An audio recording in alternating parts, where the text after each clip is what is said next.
Βασιλείας.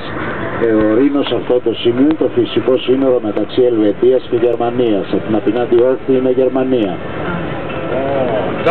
Βέβαια μπαίνει μέσα στην πόλη της Βασιλείας και μετά συνεχίζει βόρεια. Ο Ρήνος γίνεται κατεξοχήν πλωτός από τη Βασιλεία και πάνω και αποτελεί το φυσικό σύνορο βέβαια μετά μεταξύ Γαλλίας και Γερμανίας. Απέναντι δηλαδή τα βουνά που βλέπετε, τα δάση που βλέπετε είναι τμήμα του μέλλον δρυμού της Γερμανίας. Και μια και έπιασα το μικρόφωνο τέλος πάντων, έτσι να σας πω δύο κουβεντούλες για την πόλη της Βασιλείας που πάμε να κοιμηθούμε.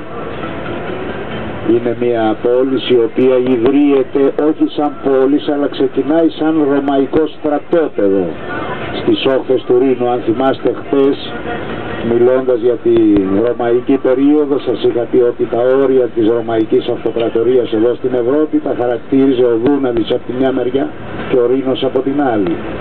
Εδώ λοιπόν που υπάρχει η πόλη της Βασιλείας ξεκίνησε αρχικά σαν ρωμαϊκό στρατόπεδο και το όνομα Βασιλεία εμφανίζεται αρχικά τον 4ο αιώνα μετά Χριστόν.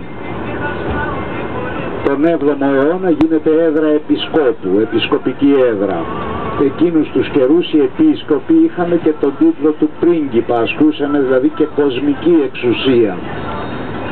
Η ευρύτερη περιοχή ήταν κάτω από τη σφαίρα επιρροής της φαμελιάς των Αψούργων.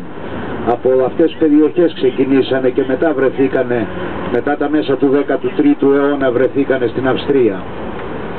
Από την διαμάχη που ξέσπασε μεταξύ πρίγκιπα και αρχιεπίσκοπου και των Αψούγων, η πόλη κατάφερε να ανακτήσει την ανεξαρτησία της έναντι των Αψούργων.